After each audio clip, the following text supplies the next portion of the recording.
Là, tu as 19 ans, c'est vrai que tu fais quand même beaucoup plus jeune que ton âge. Tu as été en contact avec beaucoup de pédophiles. J'ai eu 3 tentatives d'enlèvement.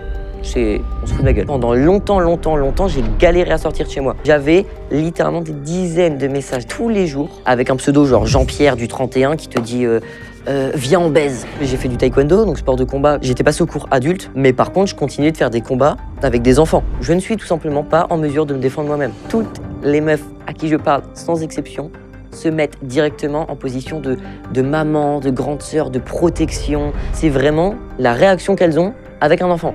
Je prends un Uber, soit il me demande mon âge de manière étonnée, soit il me dit si je vais à l'école, mais j'ai déjà eu des Uber qui ne voulaient pas me prendre, parce que je crois qu'il y a légalement quelque chose comme il faut être majeur ou accompagné d'un adulte. Bonjour, moi c'est Maël. Vous pouvez penser que je suis très jeune, que je suis même au collège pour certains. En réalité, pas exactement, parce que j'ai 19 ans. Tout ça, c'est lié à un retard de croissance, et je vais vous expliquer dans les moindres détails les anecdotes, les avantages, les inconvénients également. En tout cas, je vous raconte dès maintenant mon histoire sur les jambes. Bonjour Maël. Bonjour Lola. Très contente de te recevoir, ça fait 1 an qu'on est en discussion pour t'avoir. Tu t'es fait attendre. Ouais, clairement. Alors là, tu as 19 ans, c'est vrai que tu fais quand même beaucoup plus jeune que ton âge. On est là pour parler de tout ça aujourd'hui. Comment tu t'es rendu compte de ton problème de croissance? T'avais quel âge? Super jeune, hein. À peu près 5 ans, 4 ans. C'est compliqué de donner une date précise, mais en fait, dès que l'école arrive, on sent un décalage avec les autres. Tu sais, ça grandit, moi pas. Donc on attend de voir, et forcément, plus les gens vont prendre en âge, plus l'écart va être visible. C'est purement et simplement génétique. Donc ouais, un retard de croissance, je pense. Et tes parents, ça, du coup, ta famille Ouais, tout le monde est concerné en vrai. À d'autres échelles. Moi, je suis le pire. Hein, j'ai vraiment pris un max. Mais mon père a eu un retard de croissance, ma mère a eu un retard de croissance, la plupart de ma famille ont été concernés. Donc moi aussi, hein, dans la logique. Comment ça, toi, c'est le pire, c'est-à-dire? C'est-à-dire que dans ma famille, il y a eu des retards de croissance. Ça s'est réglé à un moment. Moi, ça commence à se régler que maintenant. Mais l'écart que j'ai eu l'occasion d'avoir entre mon âge réel et l'âge que je faisais physiquement, alors là, ça va un peu mieux, a vraiment été hardcore à un moment. Vraiment hardcore. Et ça prend du temps à se régler. Je fais encore plus jeune que mon âge. Je fais encore lycée, collège, on verra. Mon âge prend en âge, donc le décalage reste présent. C'est vrai j'ai déjà vu pas mal la question sous mes interviews. Est-ce que ça impacte aussi ton mental? Non, pour le coup, c'est un retard qui est physique. Donc forcément, mon cerveau et le développement intellectuel qui derrière s'ensuit est totalement logique. J'évolue comme les autres. Et je vais pas avoir un retard mental parce que c'est vraiment lié à mon physique, mais pas à mon développement intellectuel. Et il y a des traitements qui existent, c'est pas moi, des injections de testostérone, des choses comme ça? Effectivement, testostérone possible, ça dépend du profil. Moi, j'ai été suivi par une endocrinologue hein, tout le long de ma jeunesse, avec des prises de sang régulières, etc. Le constat qui a été fait pour moi, c'est un retard. On ne voit pas d'autres symptômes problématiques. Donc, si on attend, ça devrait être good. Parce que forcément, injection de testostérone, des fois, il y a des complications. Alors, je ne suis pas ultra documenté sur le sujet, mais j'ai beaucoup entendu dans de nombreux cas que par la suite, 30-40, il y avait peut-être des cancers qui pouvaient se déclencher. Ça dépend des profils, ça dépend des gens. Moi, on a considéré qu'attendre, c'était la bonne option. C'est chiant, mais au moins c'est naturel. Donc pour l'instant, j'attends, ouais. Donc tu prends pas de cachet, rien du tout? Rien du tout. Je crois que ma mère, par contre, elle a eu un traitement. Et tu as rencontré d'autres personnes dans ton cas, autres que ta famille? C'est quand même assez rare. Moi, je pensais être un cas rare. Hein. Je pensais que j'étais le seul. Évidemment, non. Et avec les réseaux, quand j'ai vraiment fait de nombreuses vidéos sur le sujet, là, j'ai eu beaucoup de messages de DM de la part de nombreuses personnes à tout âge différentes qui évoquaient que c'était compliqué au quotidien. Et j'ai pu aider certaines personnes sans le vouloir à la base. J'en ai jamais rencontré. Par contre, j'ai eu l'occasion d'apprendre qu'il y avait des personnes dans des cas même pires que moi. Il y a le petit Mayombo aussi. Alors lui, c'est dans un cas beaucoup plus extrême que toi. Il est tout petit et lui, il a 26 ans et il fait beaucoup plus jeune, quoi. Ouais, bah forcément, c'est ce que je disais. Il y a plein de facteurs possibles, pardon. Il y a même donc des vraies maladies pour le coup qui donnent à peu près les mêmes symptômes. Et c'est possible. Moi, je connais pas forcément, mais il y a des cas qui peuvent être ultra hardcore. Ouais. Petit, c'était quoi les différences avec tes copains? Quand j'étais plus petit, franchement, c'était au niveau du physique. Avant tout ce qui est pubertaire, où là, il y a plein d'écarts qui vont être visibles. C'était vraiment la taille. J'étais plus petit. Et je me souviens en CE2, j'ai des souvenirs assez clairs de la vraie différence. On en avait parlé. C'est un souvenir qui est flou, qui est peut-être faux, mais je crois qu'en CE2, je faisais genre 1m17. Ça m'a bien marqué. et la moyenne, c'était genre 1m30, 1m40. Et donc, ouais, 15-20 cm de moins, bah ouais, forcément, c'est énorme. Mais ouais, dans l'idée, j'ai eu plein de moqueries et tout le long de ma scolarité. Il y a même des anecdotes là-dessus qui peuvent être dingues. Quand j'étais en 4e, 3e, j'ai eu 2 fois la même professeure de maths d'affilée. Elle m'aimait pas, je l'aimais pas, enfin, c'était très conflictuel. Et je me souviens, elle a sorti la règle jaune de 1 mètre. Elle l'a posée sur le tableau et elle a dit « Bon, on va te mesurer ». Dans un contexte d'exercice un peu chelou, mais forcément, c'était à but moqueur. Après, Devant tout le monde? Ouais. Ouais, mais j'ai eu des... Franchement, j'ai mal vécu à des périodes de ma vie le retard de croissance. Même des fois, c'est chiant pour des trucs du quotidien. Par contre, j'ai jamais été dans un mal énorme. J'ai jamais pensé au pire, quoi. J'ai eu des moqueries, mais il y a vraiment pire. Tu te rappelles des désavantages que tu avais petit? Ouais, quand j'étais petit, forcément, il y avait des désavantages. Après, il n'y avait pas encore la nécessité de faire des activités qui nécessitent un physique. Enfin, aller en boîte, par exemple, c'est pas mon cas, mais voilà. Donc, quand j'étais vraiment petit, socialement, forcément, c'est compliqué. Surtout à un âge où les gens se construisent, la différence, elle est beaucoup plus notifiée. Donc, ouais, socialement, forcément, c'est plus compliqué de faire des potes. Les gens se posent des questions. Ah, pourquoi on dirait que t'as 8 ans, on est censé en avoir 12. Je pense également au sport parce que dans l'idée, moi, j'ai toujours fait du sport. Mais par exemple, j'ai fait du taekwondo, donc sport de combat. Quand je faisais un combat avec quelqu'un de mon âge, c'était compliqué. Je me souviens même qu'à un moment, j'étais passé au cours adulte. Alors, on n'est pas adulte au corps adulte, c'est genre 13 ans. Mais par contre, je continuais de faire des combats avec des enfants. Parce que la différence physique était trop importante. Et au bout d'un moment, mon médecin a même dit, on arrête le sport, c'est peut-être ce qui joue dans ton retard de croissance, non. Mais en tout cas, j'ai même dû arrêter de faire du sport. Et ça tu te sentais comment? Ça te saoulait? Tu te sentais différent des autres? Oui, tu te sens différent des autres, ça c'est une évidence. Toutes les expériences, l'évolution, tu fais tellement tout hors retard que ouais, en fait, tu vois qu'il y a des gros décalages, même physiquement. Je pense que quand tu as 13, 14 ans au collège, je reparle du sport, mais dans les performances sportives, tu vois vraiment le gap qui est énorme. Enfin, si j'étais avec les filles, enfin, tu vois, c'est pas agréable.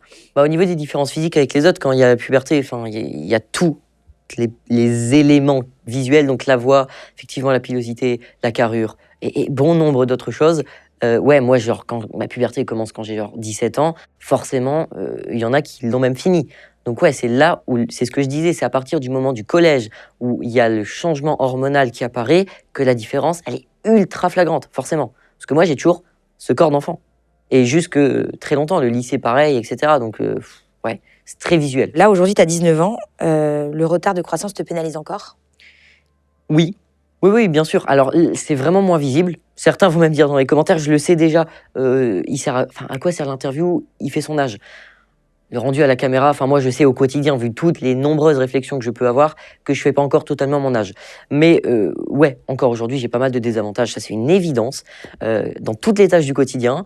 À Noël, je voulais prendre un jeu à gratter par personne, c'est le petit cadeau en plus, on m'a demandé ma carte, évidemment. L'année dernière, même cadeau, on m'a refusé. Tout simplement. Voilà, le bureau de tabac a refusé de m'en vendre. Je leur ai donné ma carte d'identité de manière un peu agacée parce qu'ils m'ont vraiment envoyé chier. Ils ont regardé ma carte, ils l'ont posée, ils ont dit on ne te servira pas quand même, tu peux partir. Énervant. C'est un peu énervant. Donc c'est au quotidien. J'ai pris l'avion pour aller à Bali, y aller toutes les hôtesses qui viennent me voir, qui font oh you're so cute, elle me caresse la tête comme ça. Enfin tu fais pas ça à quelqu'un sans lui demander. Mais vu que je fais plus jeune, on a l'impression de parler à un enfant, pas un adulte, on ne le considère pas comme un adulte. Donc on se permet souvent des choses qui sont inappropriées. On peut continuer. Je prends un Uber, peu importe l'heure, peu importe la destination, soit il me demande mon âge de manière étonnée, soit il me dit si je vais à l'école. Et encore, il y a une époque, là c'est mieux, mais j'ai déjà eu des Uber qui ne voulaient pas me prendre, parce que je crois qu'il y a légalement quelque chose comme il faut être majeur ou accompagné d'un adulte. Donc ouais, c'est chiant au quotidien pour plein de trucs. Encore une fois, il y a 100 fois pire, je peux pas me plaindre, j'ai 2 bras, 2 jambes, tout va bien chez moi. Mais c'est des petites actions du quotidien où voilà, un truc normal, ah ouais, bah non, on va un peu te faire chier. Là, pareil, on va te faire une réflexion, on va te demander ta carte. Je suis allé voir un ami hier au travail. Je le rejoins en fin de travail pour qu'on puisse ensuite aller au cinéma. Sa collègue, elle le regarde discrètement, elle fait « C'est ton pote ?»« Ouais. »« Il a quel âge ?» C'est ok. En vrai, je comprends l'étonnement, et puis elle ne le disait pas à moi. Forcément, c'est des interactions qui n'arrivent pas à la norme, tout simplement. Toi, tu es plus à l'aise quand les gens te posent la question ou quand au contraire ils te disent rien? Limite, quand on me pose la question, c'est chiant pendant 1 minute, mais enfin, c'est tellement devenu naturel que je sais même pas si ça m'impacte. Par contre, quand on me pose pas la question et que je suis dans un contexte où une personne très jeune n'est pas censée être là, je sens dans les regards la gêne. Ça, c'est clair et net. Quand je rejoins des potes ou que je découvre des nouvelles personnes, je vois dans le regard, non pas, encore une fois, de la malveillance, mais une incompréhension. Si je rejoins des potes qui ont une moyenne d'âge de 22 ans, pour une soirée ou quelconque, pour un networking d'entrepreneurs, ça m'arrive très souvent aussi, pourquoi stage de troisième, on ne sait pas. Hein. On se pose la question parce que en fait, c'est un contexte où on est censé avoir que des adultes. Et moi, vu que je ne fais pas adulte, forcément, ça interroge. Et des fois, on t'a pas cru, on t'a dit non mais arrête, t'as pas 18 ans. C'est plus le cas, en vrai, parce qu'il y a quand même eu... Là, je fais vraiment... Il y a un an, c'était hardcore. Là, c'est mieux, même s'il y a plein d'éléments du quotidien qui font que je sais que c'est pas gagné. Des fois, on m'a pas cru. Même avec ma carte d'identité, j'ai l'anecdote la plus marrante possible. Soirée, tous mes potes vont dans un bar, tout le monde rentre, tac, tac, tac, c'est à la queue, voilà. Et moi, le vigile m'arrête. Hop, hop, hop, toi, tiens sur le côté. Je vais sur le côté. J'avais ma carte en photo, pas en physique. Je suis en tort sur ce cas-là, mais je lui montre ma carte. Il prend même pas le temps de regarder mon téléphone. Il fait ouais, ton film, là, tu te le gardes pour toi. Je sais pas pourquoi il a dit ça, hein. Mais vraiment, allez, tu te casses. Et tous mes potes sont rentrés. Moi, j'étais comme un con devant le bar et fin de soirée. Et tu peux pas expliquer aux videurs Ils s'en foutent. Honnêtement, ils ont autre chose à faire. Ils ont à peu près des dizaines de personnes, voire plus, qui essayent de gruger toutes les nuits, tous les soirs, donc ils prennent pas le temps. Et lui, le mec, il a pas cherché du tout. Est-ce qu'il y a quand même des avantages à faire plus jeune? Parce que moi, c'est ce que je t'ai dit directement. C'est quand t'es arrivé, je t'ai dit mais attends, c'est trop cool. Plus tard, tu vas faire plus jeune. Si je devais faire une stat, là, chaque fois que je parle de mon problème à quelqu'un, la phrase qui est la suivante, c'est ah mais tu feras plus jeune quand tu seras vieux, c'est super cool. Oui. Cette phrase, j'ai dû l'entendre des milliers de fois lâcher. Enfin, à un moment, ouais, peut-être que quand je serai plus vieux, ça sera cool. Actuellement, je suis pas plus vieux. Actuellement, c'est chiant. Donc, cette phrase, je la connais par cœur. Elle est réelle, mais actuellement, je serais OK de l'entendre dans 10 ans. Là, chiant. Ouais, tout le monde te dit ça parce qu'en fait, on se dit, OK, c'est pas si grave. Mais en fait, ça te pénalise au quotidien. Ouais, en fait, effectivement, dans la tête des gens, et ça, dans toutes mes interviews, j'ai déjà eu les commentaires, c'est... ça va, enfin, où est le problème? Enfin, ouais, voilà, c'est ça, c'est cette phrase. Mais il se plaint d'un avantage. Mais parce que les gens voient que l'avantage. En vrai, l'inconvénient au quotidien, c'est gonflant. C'est juste gonflant pour plein de trucs. Et dans la rue, tu sens que tu es plus vulnérable par rapport à d'autres personnes? Par exemple, pour te faire voler tes affaires ou... Effectivement, niveau insécurité, en France, c'est compliqué. Parce que je ne suis tout simplement pas en mesure de me défendre moi-même. Voilà, j'ai beau faire... je veux dire, quelqu'un de 80 kilos qui vient me voir, bah, il fait ce qu'il veut de moi, malheureusement. J'ai eu 3 tentatives d'enlèvement. On se fout de ma gueule. Donc forcément, quand t'es très jeune... Comment ça, 3 tentatives d'enlèvement? Pas de chance, vraiment pas de chance, j'y peux rien. C'est juste que j'allais à l'école à chaque fois. Et il y a un mec, une fois à Auchan, il y a un mec j'ai perdu ma mère et j'avais 3 ans. Et le mec me dit, t'inquiète, on va aller dans ma voiture, on va retrouver ta mère. Un agent de sécurité qui me sauve. Deuxième fois, 2 fois pour aller à l'école. Voilà, j'y allais seul, de l'école de ma mère, parce qu'elle est prof, à mon école. Il y a à peu près 100 mètres à pied, enfin c'est vraiment à côté. Et il y a 2 fois où il y a une personne qui a essayé de m'embarquer. À chaque fois, ça se passe bien, parce que c'est dans une rue blindée de monde, les gens réagissent et je réagissais bien aussi. Mais donc, le niveau insécurité, quand tu combines les deux, pendant longtemps, j'ai galéré à sortir de chez moi. Mais il y a encore 2 ans, quand je suis rentré en études supérieures, j'ai dû prendre le métro. Ça a été une vraie épreuve. Pareil, quand j'ai dû prendre le bus pour aller au lycée, ça a été une vraie épreuve.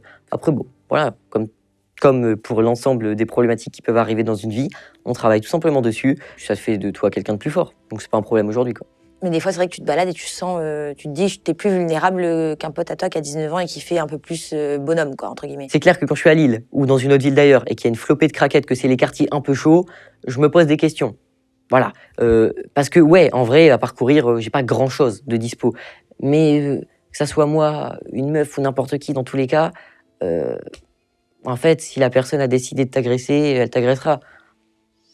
Et est-ce que des fois, il y a des avantages, par exemple, avec les cartes réduction, tu peux prendre des billets de train enfant, ou je sais pas, est-ce que tu en profites un peu? Pour les petites réductions sympas, en vrai, c'est plus le cas, mais je pouvais gratter une place de cinéma à 3-4 euros moins cher. Ça, c'était un peu le divertissement quand il y avait une sortie, c'est que j'essayais au bluff de... Ça passait. C'était très marrant. Quand tu vas voir le mec, tu dis, ouais, une place moins de 15 ans au menu enfant et que ça passe. Le truc le plus marrant d'ailleurs dans cette catégorie, c'était il y a un restaurant en particulier qui avait un menu. Ça, c'était le truc le plus abusé, mais qui me faisait vraiment rire, moins 8 ans. À 14 ans, j'ai encore pu passer sous le menu moins 8 ans qui était à 5 euros à la place de genre 12 euros, donc c'était magnifique. Ouais, donc t'as quand même su un peu surfer là-dessus, quoi. En tirer des avantages, entre J'ai guillemets. gagné 40 € dans ma vie, exceptionnel. Waouh. Alors, en off, tu me disais que c'était surtout les femmes qui s'adressaient vraiment à toi, comme si tu étais un adolescent. Qu'est-ce qu'elles te disent? Comment ça se manifeste? Ouais, les meufs, c'est assez marrant parce qu'il y a je n'ai pas, encore une fois, les précisions scientifiques, mais l'instinct maternel, je suppose, toutes les meufs à qui je parle, sans exception, se mettent directement en position de maman, de grande sœur, de protection. Ça va limite me considérer plus jeune et être étonné de certaines choses qui sont normales. Le coup de « Oh, c'est trop mignon !» Enfin, ça, je sais pas si ça m'est vraiment arrivé, je crois que c'est peut-être arrivé une fois. C'est vraiment la réaction qu'elles ont avec un enfant. Voilà. Et puis quand ça devient des amis, des potes, c'est vraiment l'aspect on va materner et on se comporte différent, enfin de manière différente que si je faisais mon âge physiquement. Et tu ressens quoi à chaque fois? T'as l'impression que c'est vraiment plus les femmes que les hommes? Ouais, pour le coup, il y a un vrai truc avec les meufs. Vraiment, la réaction, c'est toujours la même. C'est un pattern. C'est vraiment ce positionnement de grande sœur instantanément. Les mecs, non. Franchement, ils se posent des questions. Enfin, il y a plein de trucs. Sur les premières interactions, c'est toujours pareil. Mais avec mes potes, c'est normal. Je me pose même pas la question. Surtout que j'ai un cercle d'amis qui est beaucoup plus vieux que les gens de mon âge. Ça va genre de 22 à 30 ans. Et dans mon gros groupe d'amis, on a une meuf. Et voilà, c'est « Oh, mon petit frère, ah !» C'est une relation qui est légèrement différente qu'avec les autres, parce qu'il y a directement ce lien qui s'est mis en place, quoi. Ce qui change vraiment, c'est l'attitude, le ton, la voix employée, les sujets de discussion. La blague que j'ai eue le plus souvent quand j'étais au lycée, quand par exemple ça parlait d'anecdotes de soirée, alcool, tout ça, c'était de l'humour, hein. Mais c'est pas de ton âge. C'est pas de ton âge, t'écoutes pas, quoi. Et tu voyais que les filles, elles s'adressaient différemment à toi qu'à tes camarades? Ouais, ça c'est une évidence, ouais. Et ça joue dans tes relations amoureuses? Je le sentais bien venir. Ouais, quand même, forcément, oui. Après, ça m'arrange, parce qu'actuellement, ça m'arrange. C'est chiant des fois, mais actuellement, je consacre tellement ma vie à mon entreprise que je peux pas allier les deux, entre vie perso et vie pro. Pour l'instant, je sacrifie vraiment le perso pour le pro, et comme ça, quand la situation se sera normalisée, on agira différemment, quoi. On s'adaptera. T'es pressé de vieillir? Je suis pressé de vieillir. Est-ce que, je sais, oui, des fois pour oui, des fois non. Franchement, ça dépend des contextes. C'est moi, d'un autre côté. Des fois, c'est un peu ce que je me dis. Est-ce que si là, il y avait un bouton, j'appuie dessus, je suis normal? Est-ce que j'appuie? En vrai, ça dépend, hein, parce que ça reste mon identité, c'est mon ADN. Puis ça m'a forgé sur certains points. Est-ce que j'aurais agi différemment si j'avais pas eu ce retard de croissance? Je considère que ça fait partie de moi. Maintenant, il y a une crainte qui existe très souvent. Même si on sait qu'elle est totalement irrationnelle, elle reste très souvent dans notre tête. C'est est-ce qu'on va rester bloqué, entre guillemets? Est-ce que ça va toujours être un vrai problème? Je pense que non. Enfin, même d'un point de vue médical, normalement non. Sait-on jamais. Mais ça, c'est une petite question qu'on peut se poser au quotidien quand même. Là, en un an, c'est quand même vachement amélioré. Ta voix et tout ça, t'as quand même mué, c'est ça? Ouais, en un an, forcément, à partir du moment où il y a un début pubertaire qui se manifeste, c'est là où je vais faire plus vieux. Parce qu'avant, pour le coup, et c'est pour ça qu'il y a un an, on disait « j'ai 18 ans, mais on dirait que j'en ai 12 », c'était un peu ma phrase sur les réseaux, etc. Parce qu'il y avait un décalage vraiment immense. Là, 19 ans, j'en fais 15, 16, certains diront 17, en vrai, c'est de l'appréciation personnelle, mais ça va mieux en une seule année. Alors que pendant 6 ans, ça a été de la galère, quoi. Ouais, on mettra des extraits vidéo, justement, pour que les gens se rendent compte de... Génial. J'ai 18 ans, mais on dirait que j'en ai 12, bien évidemment que partie 2. Bien évidemment que je m'habille au rayon enfant pour payer moins cher, ça c'est ultra pratique. Et il y a un truc de fou, t'as été en contact avec beaucoup de pédophiles. Ouais. Quand j'ai commencé les vidéos sur les réseaux sociaux, ça a été le gros sujet. Parce que je m'y attendais pas, mais alors ça c'est la phrase qui avait bien marché il y a quelques temps sur les autres réseaux, qui avait vraiment bien tourné, je suis un enfant légal. Factuellement vrai.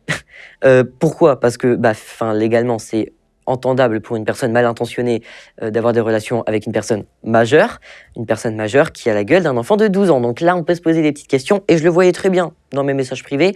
J'avais littéralement des dizaines de messages, des dizaines et des dizaines tous les jours de personnes qui venaient uniquement pour me draguer, pour savoir où j'habite. Le plus dingue que j'ai eu, c'est une photo de moi dans la rue. Je reçois un DM d'une photo, j'ouvre, avec le message « Je sais où t'habites » et une photo de moi, à mon arrêt de bus. Là, quand tu sais à quel point ils sont très bien intentionnés, c'est très problématique. Sinon, au niveau des profils, il y a 1 an, j'ai fait des lives sur Twitch. Il y a une personne de mon serveur Discord qui a demandé des nudes à un enfant de 14 ans. Et qui en a la responsabilité? Moi. Donc là, j'ai fait, ouais, ça part en couille. En fait, j'ai vraiment une communauté de détraqués, hein, désolé à ceux qui me suivent.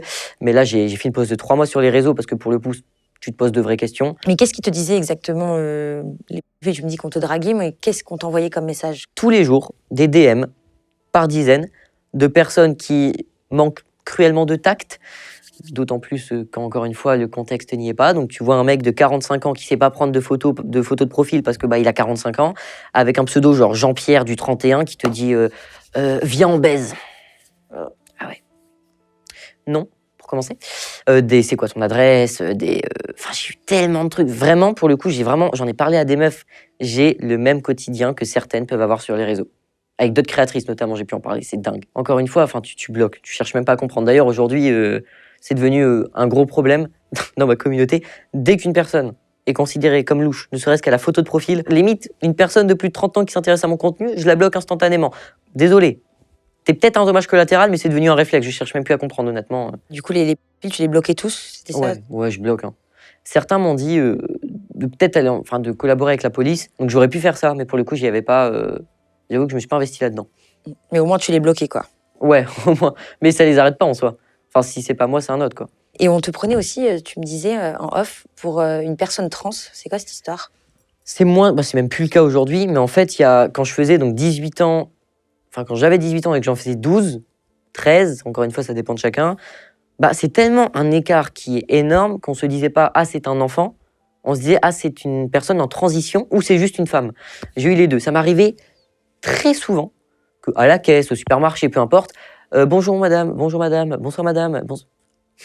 Alors la plupart de mes proches, enfin même moi, j'avoue que je comprenais pas parce que je faisais pas femme, mais pour le coup, j'avais toujours ce bonsoir, bonjour madame. Et pour les trans, pareil, j'ai déjà eu la réflexion de, mais du coup, ça se passe comment ta transition? Ouais, ma transition, ouais. Tu répondais quoi à ça? Qu'est-ce que tu veux répondre? Honnêtement, pour le coup, ça te laisse sans voix. Hein. Madame ou trans, pour le coup, là, ça carrément, ça impacte beaucoup plus que, ah, tu fais jeune. Là, t'es en mode, mais comment ça Comment ça? Et tu leur disais des trucs ou des fois tu les laissais faire? Des fois, tu réagis pas. Genre, t'es au supermarché, tu réagis pas. En fonction de ton humeur, par contre, des fois, ça part... Enfin, je m'énervais un peu plus. Parce que comme t'avais pas mué, du coup, en gros, tu penses que c'était la voix surtout? Ouais, la voix, ouais, la voix. Ouais, je pense que c'est principalement ça. Hein. Puis, il y avait aussi un visage qui faisait peu masculin. Enfin, c'est encore ça, on me le dit encore aujourd'hui.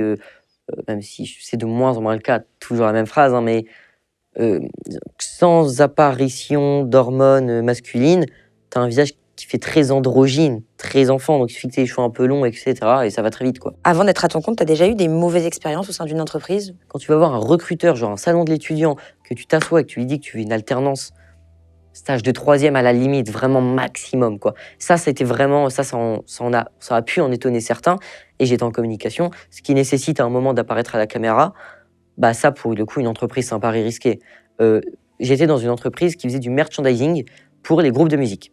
Okay, mais je faisais des vidéos sur leur compte pour forcément promouvoir l'entreprise.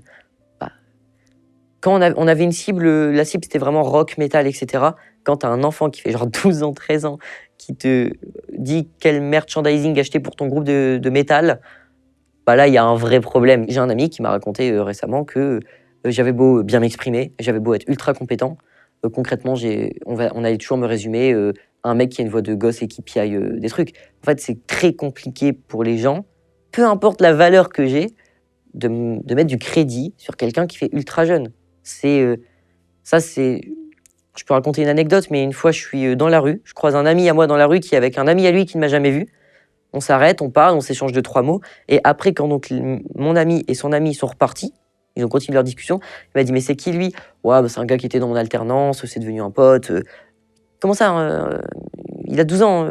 Enfin, là, forcément, vu que je suis pas là, ça prend beaucoup moins de pincettes et ils sont beaucoup plus directs. T'arrives à relativiser des fois en te disant qu'il y a pire? Ouais, pour le coup, évidemment que je relativise parce que, il y a 100 fois pire. Pour le coup, il y a vraiment beaucoup plus problématique que moi.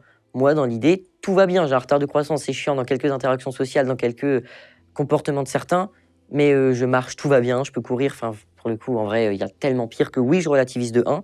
Et de 2, c'est une force. Et ça montre que j'en suis là. En vrai, je suis fier d'être où je suis à mon âge. Je peux faire encore 100 fois mieux. Ça sera 100 fois plus satisfaisant d'atteindre ton objectif. Parce que t'es passé outre une difficulté, c'était plus dur que les autres, t'en as chié, t'as tout fait tout seul. Et quand t'arrives au résultat que tu visais, ben, c'est énorme. Moi, je sais que le jour où je vais atteindre mes objectifs, je serai comme un dingue. Toi, là, aujourd'hui, tu es à ton compte. Tu fais quoi exactement? Tu es entrepreneur? Ouais, actuellement, mon activité, c'est tout simplement de prendre l'Instagram d'une personne, principalement d'une personne qui est en freelance ou dans l'infoprenariat, et d'apporter des process, une stratégie de contenu, de retravailler l'offre, le persona, enfin la globale de ce qui peut être mis en place, de créer du contenu qui va être top funnel, mid funnel, bottom funnel. C'est quoi ça, pour ceux qui connaissent pas? Top funnel, ça va être de créer du contenu qui va être très viral. Mid funnel, c'est de créer du contenu qui apporte de la valeur, mais principalement aux personnes abonnées, ce qu'on va appeler un leads chaud. Puis ensuite, faire du bottom funnel, c'est un contenu qui a pour but de convertir, vendre.